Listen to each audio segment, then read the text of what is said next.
aspects of life. And then you get this burst of energy within you. It's about exposure to new possibilities. You think of things that you've never thought of before. And you wonder why you haven't thought of it. It's about transcending your own limitations. We all have physical limitations. We have emotional barriers, which of self is the disease. Everyone, from a child to an old person, across the world, there are many differences, but we have one thing in common, this obsession with self. From the time you wake up till the time you go to sleep, from the time you're born till the time you die, you're constantly thinking of what will happen to me. It's about me, me, me. And we don't realize that this is the problem. So, inspiration is not a luxury that a few of us can afford. It is absolutely necessary. It must be instilled from childhood onwards. Otherwise, you will live the life that we are all living. Routine, mechanical, boring, monotonous lives. Once in a way you get some excitement, then again you dies down. You're back to your old routine. So, like a doctor once told me, in modern times, we suffer from two illnesses. One is toxemia. Toxemia means there are toxins around us and we happily consume them. Things that are bad for you, you love, like junk food, negative thoughts, gossip mongering. Why do we gossip? Because it gives us pleasure. But the negative impact of all this is something we are not prepared for. So, negative thoughts are all over, all around us. You watch news, there's negativity, isn't it? You watch movies, there's gruesome murder, mystery. You listen to people, it's gossip. And yet, it is positive thinking that gives us this energy, the vitality, the enthusiasm for life. Where are the positivities? Not there. So, we suffer from toxemia with this too much of negativity that we are consuming. And there is deficiency of good thoughts. And even when these good thoughts are made available, you don't want them. So, in the past, the day began with inspiring thoughts, spiritual thoughts, and the day ended with gratitude. And the whole day was filled with higher thoughts. And that is what led to this glorious golden era in India. Long periods of immense prosperity and happiness which attracted people from all over the world to us. Today, we have this opportunity to relive the golden era,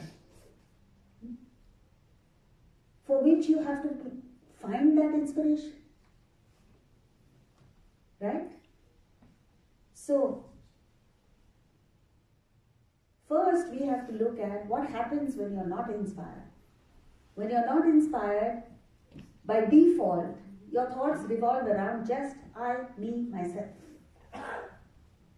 And then you develop a myopic vision. What are you thinking of? The next new restaurant to go to? The next weekend getaway? All about myself and my entertainment. So it's about entertainment, not enrichment. It's about manoranjan, not atmaranjan.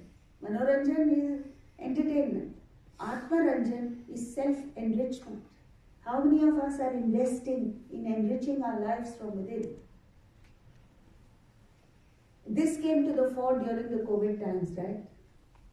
When bad times come our way, what stands by? Think. We went through that, and now that it's over, we say, thank God, let's get back to indulgence. We don't seem to have learned from it. So, and then your world shrinks. Your world becomes small. And when that happens, every little thing becomes a huge issue. Have you seen the movie Honey, I Shrunk My Kids? It's about the scientist who by mistake shrinks his own kids to a few inches high. And then every little thing becomes an issue, like rain. It's raining now. Do you think about it? No. But if you were 6 inches tall, you would think about it because it would be a huge problem. The lawnmower was a killer. Why? Not because per se they were life-threatening, but because the kids had shrunk.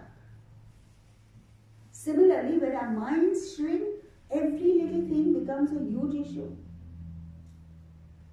When your mind expands, you visualize things, you contact things that are glorious, magnificent. And then you don't think of little things, that petty things. Like, are you given importance or was I given importance? What difference does it make? What mattered was that in 1947, India got independence. It did not matter who got importance, who did not get importance, right?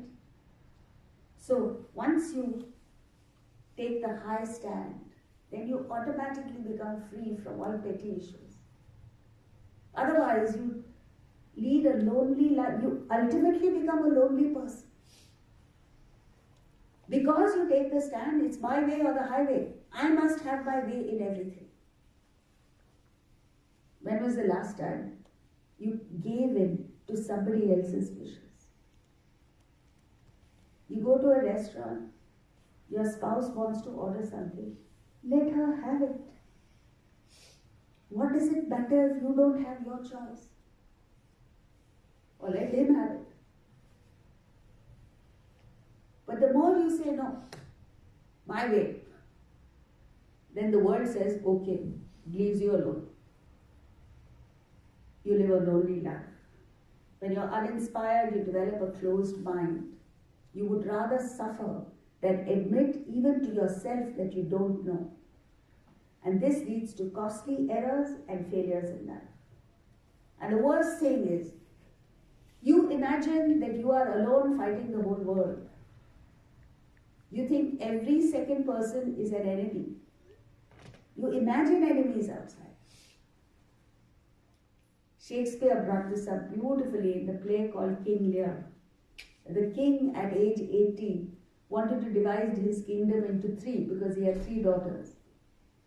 And he was an arrogant guy, so he wanted the daughters to praise him. So he said, before I divide my kingdom, I want to know what you think of me. The older 2 sisters only wanted his kingdom. They didn't care for him, so they praised him to the skies. The 3rd daughter, who genuinely loved him, was nauseated by the hypocrisy of the older 2 sisters. And when the father asked her, now my dear, she was really his favorite, what have you to say? She said, she was so mad at the father for having fallen for all this. She said, nothing. The father went into a rage. He said, nothing? Nothing comes from nothing. So he left her out and divided the kingdom into 2, gave it to the 2 older sisters. And the result, once they got the kingdom, they treated him like dirt. And in the end, it was this younger sister who came and looked after the father. And the entire tragedy took place because one man could not see his own benefactor. And this is what we are all doing. Aren't we falling for smooth talkers? Someone who comes and praises you, says, she's my friend. That she stabs you in the back, you don't see. And a person who is really honest will not talk sweetly, will tell you the truth, but you don't like it. This is the problem. So thought of self is the most corrosive, most debilitating, most destructive force in the universe, and this is what we are encouraging. In ourselves, in our children, in our grandchildren, it's all about, oh, you're magnificent, you're fantastic, you did great, and they grow up thinking, I am great. So when they have to face realities, that they are not perfect, they don't like it. So, inspiration is something that doesn't come from outside. It has to come from within you. It has to come from the depth of your being, from your thinking.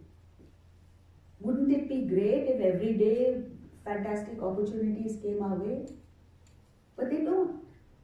Every day is just another day. You've got to find the inspiration, even when the circumstances are not positive. Like in the throes of COVID, when people were faced with death and devastation. In Mumbai, we faced that. The people were falling ill, they weren't getting hospital admissions. The whole system was breaking down.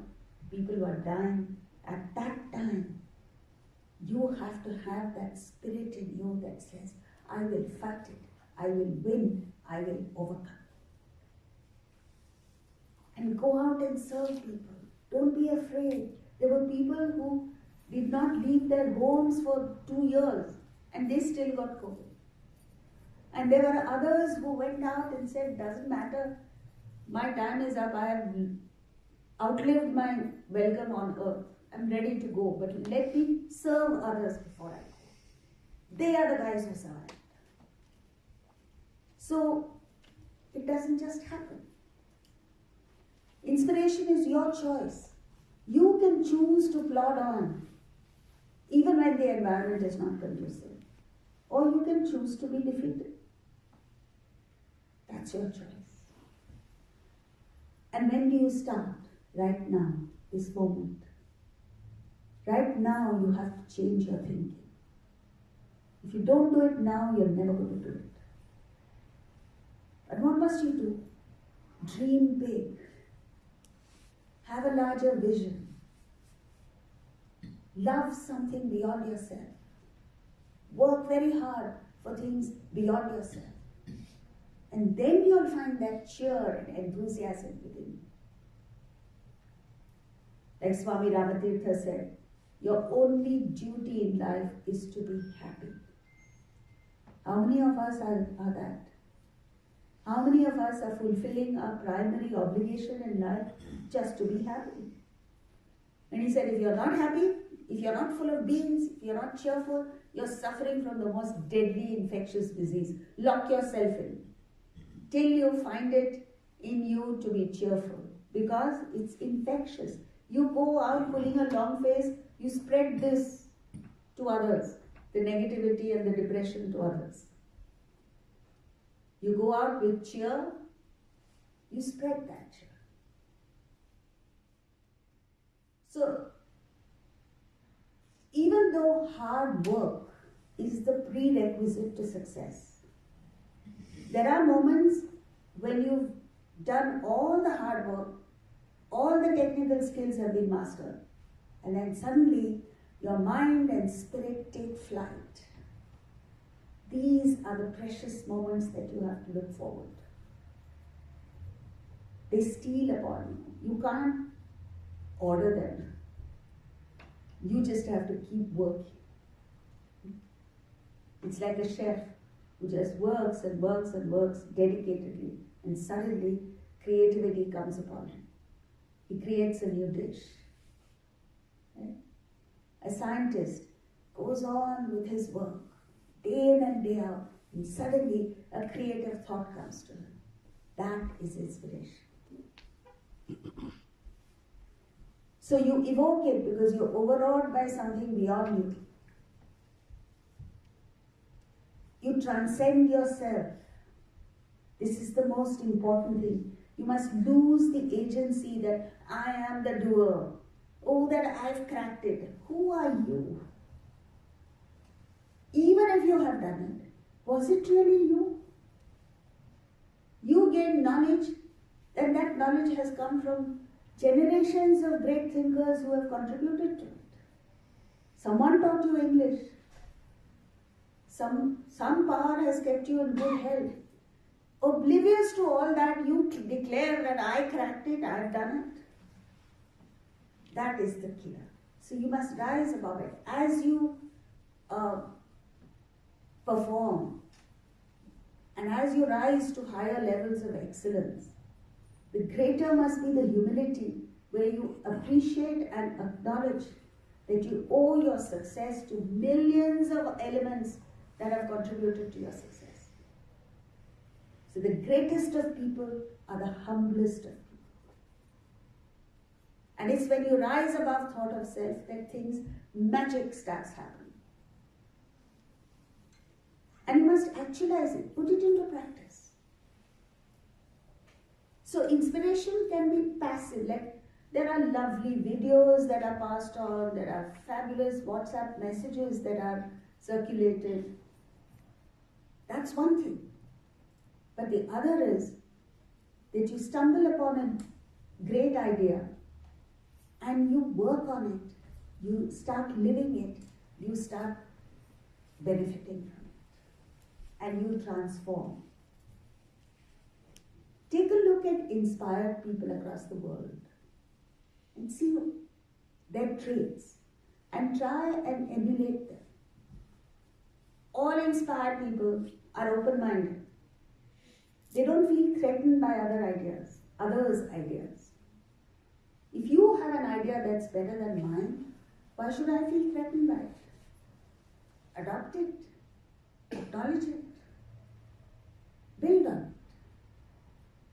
They are driven from within, they're not competitive. They don't compare themselves with others. They compare themselves with their concept of excellence and perfection and work towards it. And it's certainly not driven by money, grades, or laurels and accolades that you may get from the world. It doesn't matter. Inspired people have work mastery. They work very hard to achieve their standard of excellence. The greatest of tennis players, the greatest of cricketers, the greatest of musicians have just worked towards their idea of excellence. They haven't compared themselves with others. The moment you compare yourself with others, you become mediocre, because mediocrity is the order of the day in the world. Nobody even appreciates excellence, brilliance. And you must have a higher goal. Something beyond your selfish, self-centered interests. Only then do you achieve mastery. Like, take a look at Federer, Nadal, the great tennis players. They just play. They've been interviewed and they said, we just love tennis. It is for tennis that we play. Federer was asked, you started as a child player, and then you grew, and today you've become an icon. What drove you? And he said, I just played tennis. I just love tennis. That's all there is. So anything beyond yourself changes you, changes your personality. The moment you think of yourself, you become a disgusting personality. Even your own people don't like you. And somewhere, the thought of the spirit must enter your system. Somewhere, sometime in your life, you must think of that which is beyond the world. You look at a beautiful flower. Who created this flower? You see a peacock dance. What power has created this? See the sun shine. When was the last time you saw the sunrise or sunset? Did you marvel at the fact that how is it, or who was it that created this wonderful sun, without which we'd all be dead? The moon, the flowers, ordinary things in life must excite you. You eat a mango, well, it's the mango season in India now. And the first mango of the season when you eat, apart from enjoying it, you must wonder what power created this magnificent fruit. Any fruit for that matter. So that is the connection with the spirit. And why is it important? Because that is the most powerful force within you. And the moment you connect with it, things start happening, magic happens. You rise above your physical barriers, emotional hang-ups, intellectual prejudices, and come up with fabulous performance. Like Eric Liddell, you heard of him? He was called a Flying Scotsman, a man who ran and won the Olympics. So he would run the 400-meter race very fast. And people would ask him, how do you manage to run so fast? 400 meters. He very simply said, I run the first 200 meters as fast as I can. The balance 200 meters, God enables me to run. His philosophy in life was, he didn't have a coach. He didn't go through any stress. Because his objective was simply, God made me to run. God gave me the ability to run. And I run for God. That's it. Simple philosophy. But he broke records that maintained for years together. Many years later, the record that he established was broken. And he was just a simple man. One day he misplaced his shoes or something like that. He didn't have enough money to buy shoes to play in the Olympics, to run in the Olympics. So he went to a garbage bin and got himself 2 dissimilar shoes. With these shoes, he ran and won the Olympic gold. These are all facts, you can look them up. How did this happen? Because he just aligned with God. That's it. And this can't be a fake thing. You fake it, you lose. It has to be genuine from the bottom of your heart. That complete, total surrender. Like Prahlad in our scriptures. The little boy whose own father plotted to kill him. And the forces of nature got disabled, were unable to do anything to him. Fire lost the power to burn. The venom of snakes became ineffective. Elephants trampling had no effect on him. This sounds like poetry. This sounds like mythology. But when you start living it, you experience it. You start experiencing that power that you never thought possible.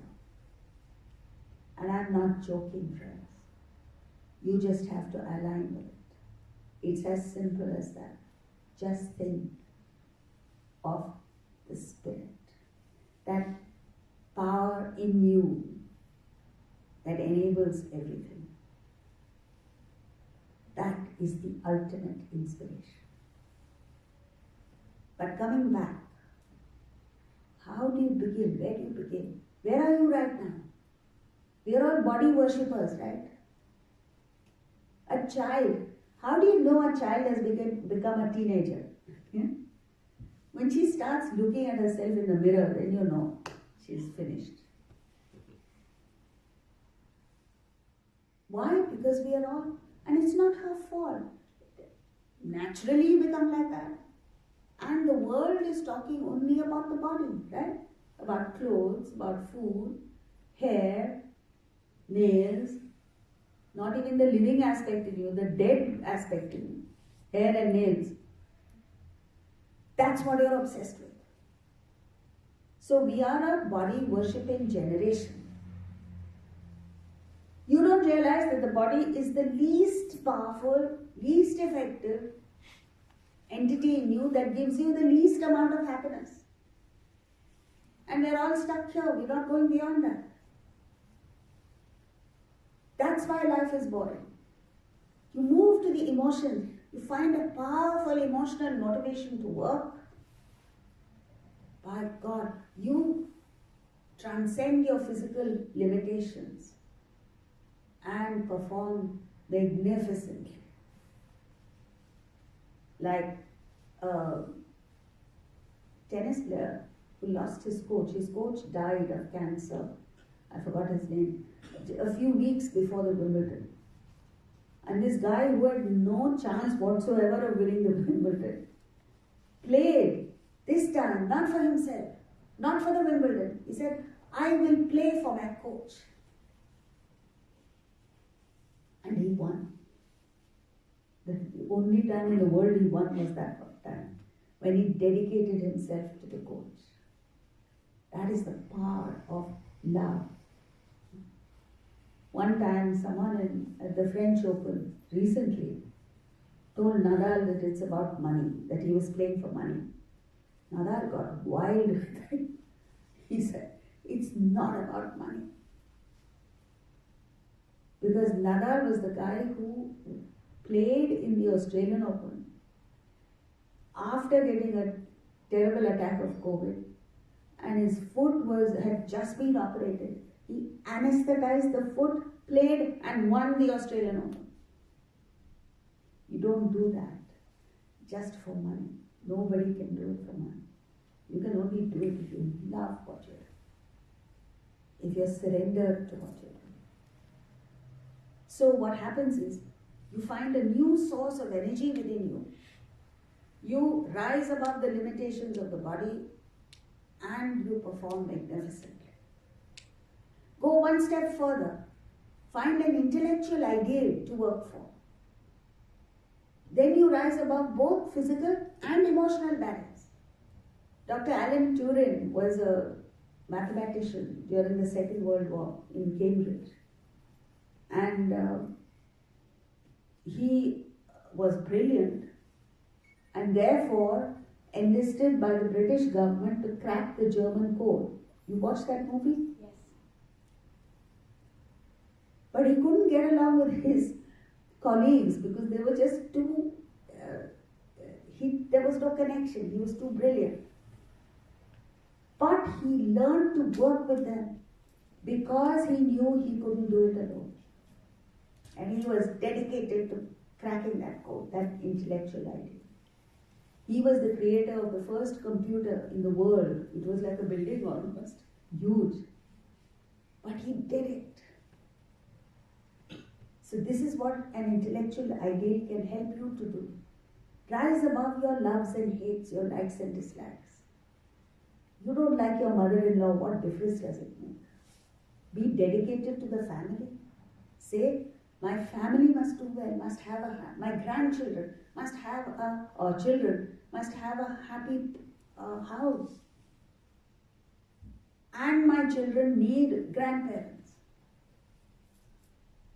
So this is how in ancient India you had 40-45 members of a family living together under one roof, and the key word is happily. Now also people are living together, but they're not happy. How do they do it? You have one common idea and it brings people together. Here, no two people can get along, so everybody is living alone. First there were joint families and then nuclear families. Now there's one person in one home because you can't tolerate anybody else. How can you be inspired? And then you move that one step further, that mighty leap you take into the world of the spirit. Identify the spirit in you, Atman in you, and all barriers break down. You see oneness everywhere. So your happiness increases because your love multiplies. The more people you love, your love multiplies. There is nobody that you feel is inimical towards you. No obstacles come in your way. and you tap into the highest source of energy within you. You've achieved your goal. You've achieved the state of infinite happiness. So you've got to start somewhere. Where do you begin? Start with the person you dislike most. There must be someone. There is someone that you dislike. Start with that person. And say, why do I hate this person? And then it boils down to, it's not about that person, it's about me and my attitude. You love your kids. Do you mean they are perfect? Of course not. Then why don't you see their imperfections? Because there's love. When you look at a person you dislike, what do you see first? The bad qualities. So it's your attitude. And it is this negativity and hatred that is going to kill you, not the other person. It doesn't matter to the other person. But it sure as hell is going to kill you. Because you're full of garbage within, negativity. How can you do anything positive? So you must rise above dislikes, loves and hates. Expand your mind. The default setting in your mind must be after you. We say that. In English, you say that. In Hindi, you say that in every language. But what do you mean is me first. But genuinely, from the bottom of your heart, if you feel after you, the world opens up to you. You must have a higher goal. What are you working for? What are you living for? What is it you want to achieve before you die? It can't just be that I want to be a billionaire. It can't be I want to be the chairman of my company. These are all, you feel that that is the ultimate in life. Material goals. You see the condition of people who have reached the very top and what happens to them later. Then that's a wake-up call to you. Dhirubhai Ambani, one of the richest guys in India at that time, got a stroke, paralysis. Of what use was the money to him at that time? There's another person, one of the richest Indians in the world. Today, I don't want to name, but living a horrible life. Of what use is the billions to him? We must think. Vedanta is not against money, please. Don't get me wrong. We are not saying you should not become a billionaire. But that should not be the be-all and end-all of life. Because that is not what is going to protect you when you need help the most. What's going to help you is when you work for a higher cause. Then the spirit takes care of you. Death, we all have to face. The question is how you die. Do you go in a blaze of glory? Or do you go like a worm? Is the question. And what determines that? Your actions right now. Your thoughts now. So expose yourself to this knowledge. We have the entire Bhagavad Gita available, the downloadable version. We have books. We have a new book called Good Karma, displayed outside on the table. And we are there. We conduct webinars every Saturday evening, India time, your time, morning. Free. All you have to do is register and log in, that's it. Help yourself. We are there to help you, but you must want it. We have YouTube videos. We said, okay, we have a website where we post valuable articles. We send out inspiring messages on WhatsApp. So if you wish, you can, all you have to do is save our number and then you'll get it. We don't bombard you with messages. We just send inspiring messages. So if you want, you enter it and send us a message. We'll include you in our mailing list. And during my visit, this is my first talk in the United States. I've just come 2 days back.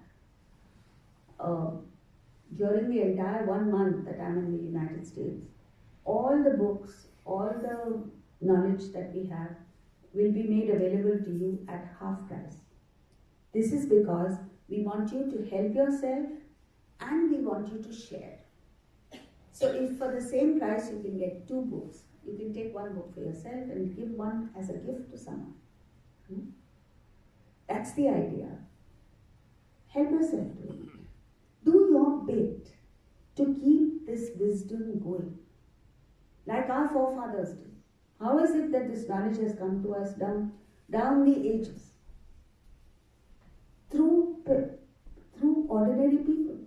Every parent made the effort to teach the next generation.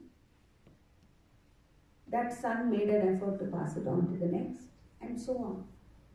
Now there is a break. Our kids don't know. Why? Because we don't know. Why do we not know? Because we were not taught. So we need to make that little extra effort to bring it back, to revive it. And then you'll see the transformation in your life, in the lives of people around you. You don't have to go lecturing to them, please. Don't do that. They will run away from you if you start lecturing. Just live these principles.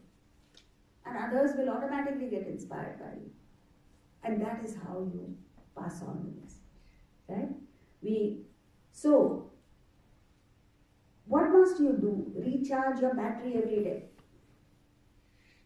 Every morning you charge your cell phone, your laptop, this, that and the other. You never think of charging your mind. And this recharging of the mind takes place when you expose yourself to inspiring knowledge. And I can't think of a better source than the Bhagavad Gita. Because it comes down to our level. Arjuna was an ordinary person like us. And Krishna's message to him helped him. It can help us. Then you must reflect on what you have studied or listened to. And try and implement one idea in your life. Just one. Like the Gita talks about working with the attitude of giving and not taking. Implement it in your life and you'll see how it works magically. Then when you see one idea working, you say, wow, if one idea works, what won't the whole knowledge give me? And that gives you that inspiration to go on with it. Expose yourself to positive emotions. And there is music does it like nothing else. Listen to uplifting music. I don't mean Bollywood numbers and pop music, but uplifting music. Music softens you. It removes the rough edges from you. It removes the frustration that you're feeling and makes you a genial person. What kind of emotions are you having right now? Examine your emotions. Are you frustrated? Are you hateful? Are you hurtful? Are you sarcastic with people? That needs to change. Promote positive emotions. You know, when you watch a movie that makes you feel good, that the effect lasts for so long after that, isn't it? Similarly, when you entertain a positive thought, a loving thought, a considerate thought towards people, it remains with you for a long time. And turn it towards the higher.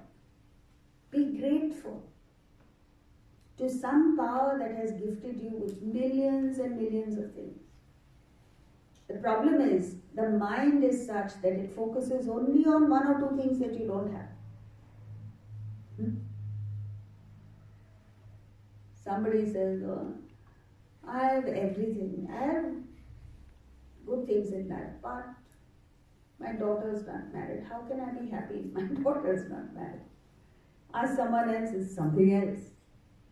So everyone is miserable about one thing, but you don't realize you have a million other things to be happy about. Be grateful for that. That is devotion. That is being spiritual. Spiritual is not going to a temple, church or mosque and praying. You go to a temple and pray, leave the temple and prey on others. That doesn't work. Just be grateful and be acutely aware of everything that you received and say a continuous thank you. Refine your actions. Every action must be directed towards others with the attitude of giving. This makes good sense even in the business field. If you are constantly attuned to the needs of your customer, to your client, to your patient, you become successful.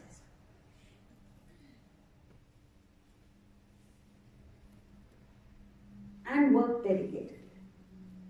So, there are three kinds of actions. One is selfish. I don't need to explain that, we are all experts at it. The other is unselfish. When you rise above yourself and dedicate yourself to someone else. Like a doctor dedicates himself to a patient, a lawyer to his client, a businessman to his customer, whatever. Then you excel and you make profits. And the highest is selfless, where you're neither interested in yourself nor in anybody else. You just do it because you ought to do it. Your actions are devoted to God. And that makes for perfection. So, whether it is this Eric Liddell who said, God enabled me to run and I will run for God, or whether it was this Swami Haridas, Tansen's guru, who just sang for God, and what music came out of it. Till this day, there is a Swami Haridas Sammelan that takes place in India. That was the level of his music. The result of all this, the result of inspired living, is enormous success will come to you. After the World War, Japan was devastated. But they got together and every Japanese thought of Japan first. They dedicated their actions to Japan. And what a country they built. That little piece of land, 4 islands. Today, you go anywhere in the world, the best products are Japanese. Is that not true? Whether it's cars or engineering products, or even from a needle. How did they do it? Every Japanese thought Japan first. So all of us collectively must find a common goal. And everyone works dedicatedly towards it. You benefit, everyone benefits. And then you then become a role model for the world to follow, which India was at one time. So, inspiration is absolutely imperative. It's a must. So tomorrow morning, if you wake up bored, if you wake up thinking, there's nothing to do on a Sunday, that's a wake-up call that you need inspiration in life. Find it. It's not that difficult. Okay? When you're uninspired, your life becomes boring. It's not the people around you that are boring. It's not the place you live in that's boring. It is you. And then we looked at emotional inspiration, intellectual inspiration, and spiritual. So what you have to do is identify where you're at and go one step above. You might not be able to directly jump into the spiritual field, but at least emotional. Something in the world you must love with all your being. Something you must be dedicated to. And then life changes. And expand your mind. Make a concerted effort to rise above petty stupidity in life. There is enough pettiness floating around. Huh? Was your name mentioned first or was mine? What difference does it make? Was the food good today? What difference does it make? Are you going to remember it 1 week from now? And once you're free from this pettiness, which you must shake off, make a conscious effort to shake it off. Like a dog shakes off water. You know when you give is there anyone with a pet dog? You give your dog a bath, he doesn't need a hairdryer. They do it now at a price. But he really doesn't need a hairdryer. What does it do? It just gives itself a nice shake. And 90% of the water goes. That's what you should do with your mind. Not body level, don't shake literally. Give your mind a nice shake and let the pettiness drop. Any petty thought comes to your mind, just ask yourself, what does it matter? Oh, so and so did not like my post on Facebook or Instagram. What difference does it make? So and so didn't return my call. What did? Maybe she's busy. Maybe she's ill. Who knows? Drop it. It's the pettiness that is weighing us down, giving us stress, and cutting years from our lives. It's not worth it. Once you drop that, then automatically your mind soars to higher things. Let me work for my community. Let me work for the country. Let me work for humanity. Let me work to spread happiness to people. Whatever. There are enough causes that you can identify. And the result was success, happiness, and spiritual growth, which is what you're looking for. Right? So, I have deliberately left some time for questions, because if you come here and just listen to me and go away, 5 minutes later, if somebody were to ask you, what did you hear, you won't know a thing. Because this knowledge is so volatile, it just evaporates. That's why, before we get to questions, I'm appealing to you, go home with something. Take something home. We have videos and audios that are downloadable, so I'm not carrying, there's no physical thing they carry. And there are books. Help yourself to something. Take it home. And like I said, we have webinars every Saturday, which will start after I go back. Now they're on hold. We have videos on YouTube. And all of this is available free for anyone who's interested. Pick it up. Okay? So now, questions. Yes? So I listened through your Gita, what you tell on the DVDs every day. And my 16-year-old son has suddenly, been listening to your lectures every day. He's like, what is Gita all about? What is the hype? Obviously, I tried to explain it to him in the traditional language. It didn't appeal to him at all. So my request to you is, can you give a few lectures or put a few podcasts that's more intuitive to the teenagers? So that, because someone like me is trying to learn this, trying to learn the meaning of Gita, I cannot pass it on to my child right now. But I would like him to get that knowledge. Okay. I haven't found the source for teenagers. Yeah, we have a series called Inspiration videos like I'm talking now, Had he been here, he might have related to it. Probably not. You have to come down to the teenage level to make them relate to it. Because I have made them listen to your lectures. No, lectures on the Bhagavad Gita are different. No, even regular lectures on weekends that you give on Saturdays. Even that is on the Gita. I am referring to something else which talks about a mantra for success, for instance. How do you achieve success? Inspired living or stress or relationships. That might appeal to him. So give it a try. Okay. If it doesn't, it will help you. No. Yeah? I love all your series. I was thinking more for the younger generation, Yes. how to get them into it. In addition to this, we have programs for the young, for teenagers. Now, I'm coming back at the end of April here. So if you get a group of teenagers together like this, I'll be happy to I'd speak be to them. happy to. I definitely want to Do it.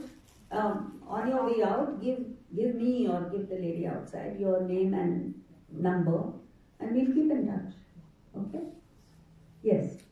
So, first of all, thank you for the wonderful talk. We appreciate that.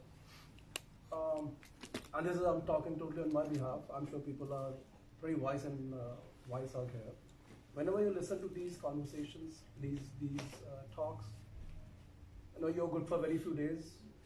You try to implement something, then you go back and party, right? And then you go on a slippery slope where maybe you started doing 1 foot forward and 3 foot backwards.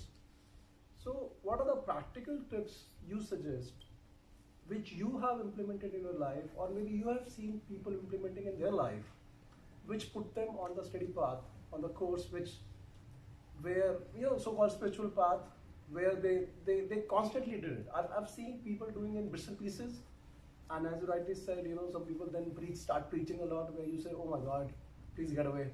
I don't want to listen anymore, because you can't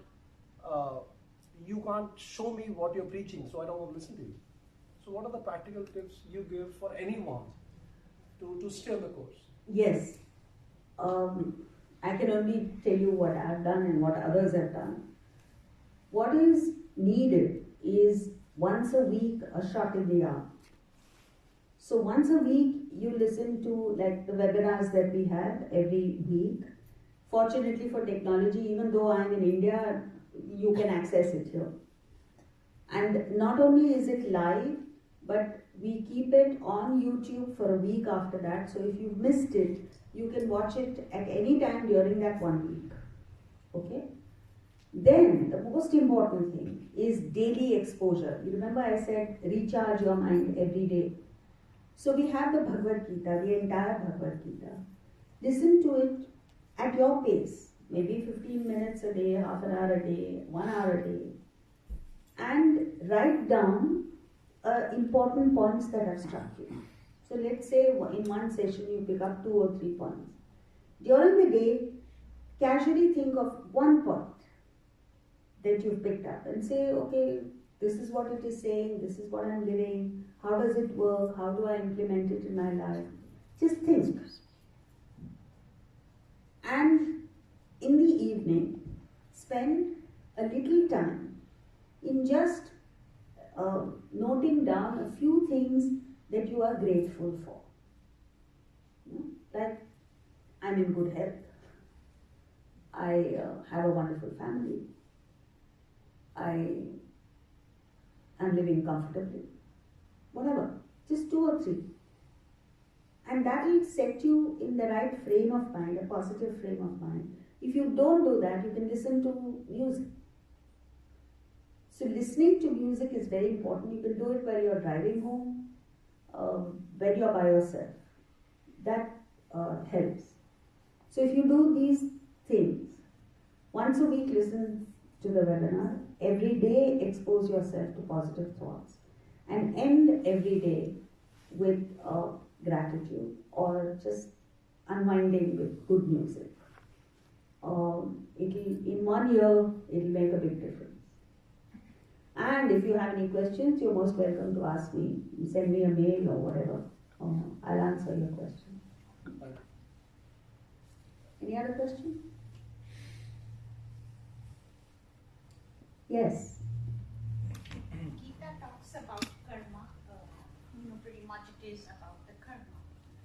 At our age, when it is 2/3 is already spent, how can we find that this it is easier said than done. So how do we say what kind of karma we can do so that the past karma will be corrected, or I will have a better life next one. So how do we get to that, feeling comfortable with that? Yeah. You said the Gita is about karma. It is about karma, but it's not only about karma. Karma means action. So it also prescribes karma yoga. Karma yoga it prescribes, which is acting in a spirit of sacrifice for a higher cause. It also prescribes bhakti yoga, which is love for fellow beings. And jnana yoga, which is knowledge. So, even if you want to do karma is not necessarily when you're young, you're running around doing things for people. Karma is also speech. Karma is also whatever little you do at home is karma. So, it's not that you must go out and work and act. It's whatever you do, purify that action by changing your attitude from selfish to unselfish to selfless. So this can be done at any age. Okay? Number 2, bhakti. Even if there is a person who is bedridden, can embrace the whole world with love. That doesn't stop you.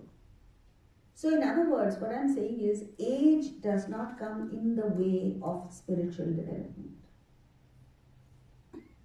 So you could be at home, but you could feel loving thoughts towards people. You could be considerate towards people. You may have understanding of people. You may be forgiving of people. That is bhakti. And knowledge. Knowledge is not mastery of the Gita and Upanishads or any scripture for that matter. Knowledge is just the understanding of the difference between permanent and impermanent. So you understand what is permanent, you understand what is impermanent. And you understand that everything in life is impermanent. I'll give you an example. A parent of a young child. What is the child's attitude towards the mother? The mother is everything to the child. Right? At that time, the mother must understand that my child's attitude towards me is going to change. When the child becomes a teenager, she wants to be by herself in her room. She does not want the mother interfering with her. At that time, if the mother wants to hang on to the child and walks into the teenager's room, he'll say, yeah, what? Why have you come? I want to be by myself. Recently, that's what happened in India. The mother was devastated because the child said, leave my room, I want to be by myself. And after a while, when they grow into adults, you become, a necessary evil. No, they tolerate you. And then when you become really old, like 80, 90 years old, you become a nuisance value. This you must understand. When the child adores you, wants to be with you all the time. That is knowledge. When you're young and fit and active, you must understand a time will come when your body will grow old and you will not be able to do half the things that you're doing. So, that is knowledge. To understand what is impermanent, what is passing, what will go, and yet in and through that there is something that sustains. So when you identify with that which is permanent, the coming and going of this does not traumatize. Otherwise you go through hell. Is that okay? So in short, don't worry about 2/3 of your life having gone. And incidentally, 2/3 of life having gone has nothing to do with age. It can happen at any time. Just keep your spirit going and you'll be fine.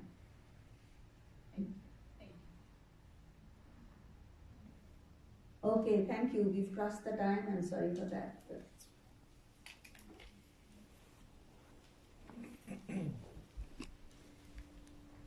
We thank you, Jayaji. Thank you for the reminder.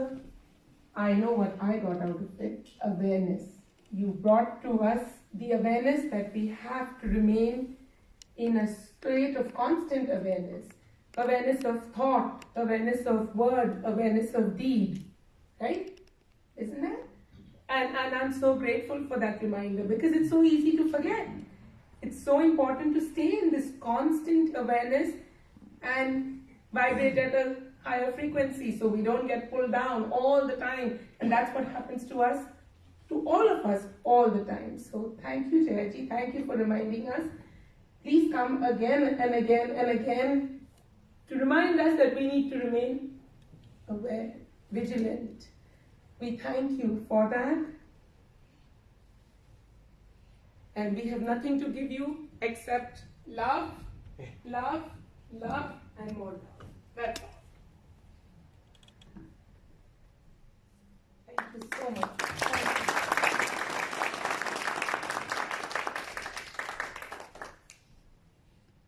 We'll take Vachan from Dada's grant and then we'll do Aarti and kind of combine the jnana with the bhakti and finish the afternoon.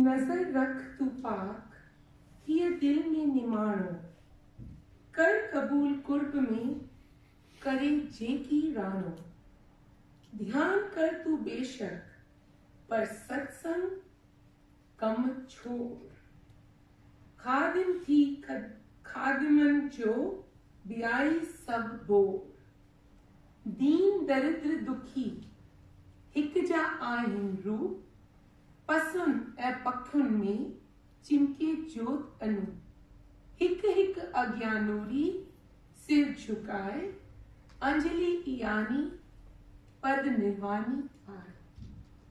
The translation of this is Dada J.P. Vaswani's Anjali Granth, where he says, Nazar rakh tu pak, the way you view everything and everyone has got to be clean.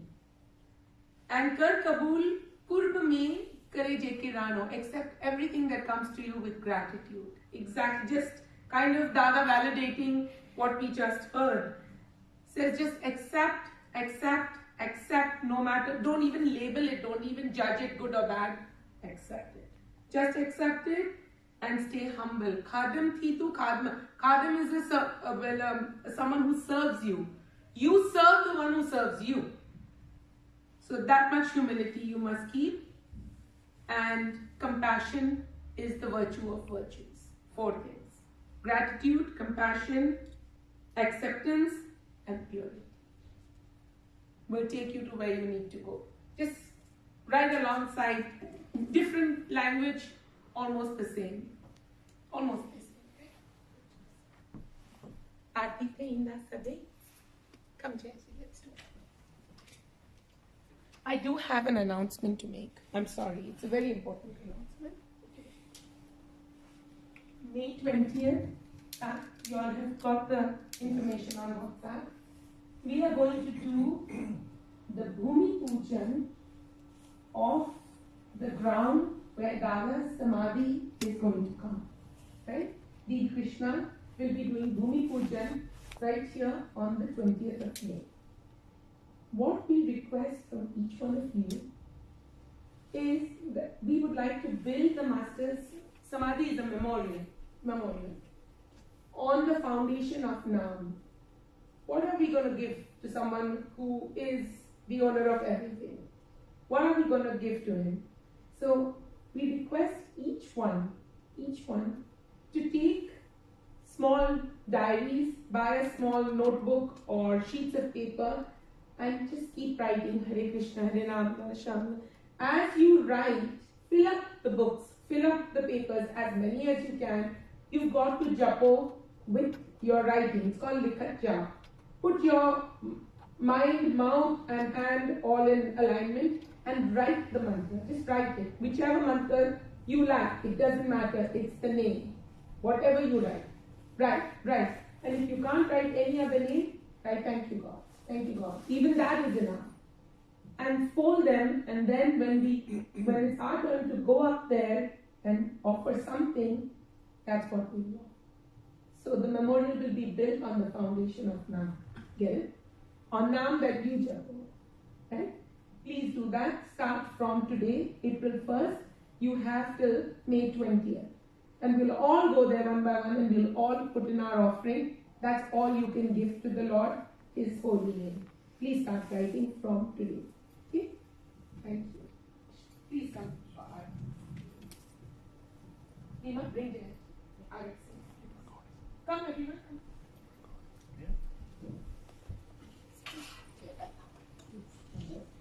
Mike. Janj.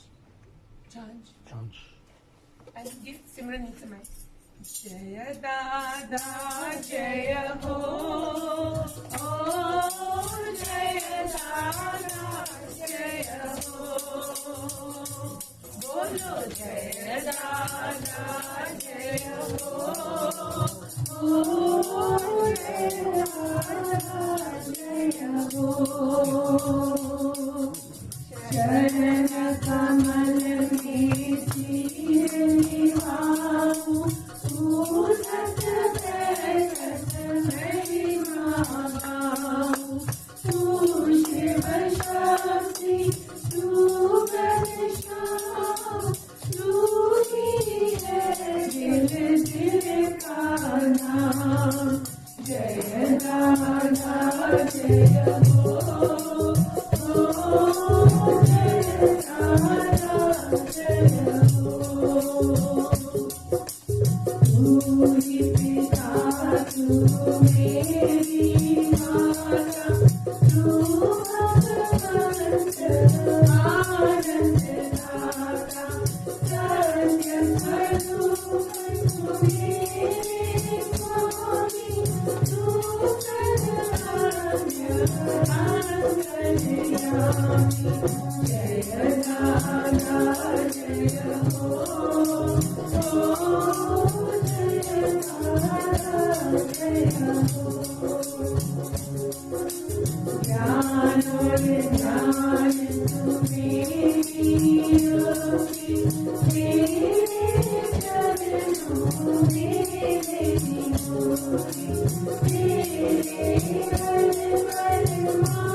तकलीफ और तंगी में नूरी के तू ही मददगार है। तकलीफ और तंगी में नूरी के तू ही मददगार है। उठाए हैं चिड़ी के जन्मों के सारे हार, उठाए हैं चिड़ी के जन्मों के सारे हार। करता नहीं मैं कुछ भी, करता नहीं मैं कुछ भी, सब काम हो रहा है। करते हो तुमको दादा, मेरा नाम हो रहा है। करते हो तुमको दादा, मेरा नाम हो रहा है। दादा आपकी कृपा से सब काम हो रहा है। दादा आपकी कृपा से सब काम हो रहा है। सब काम हो रहा है। सब काम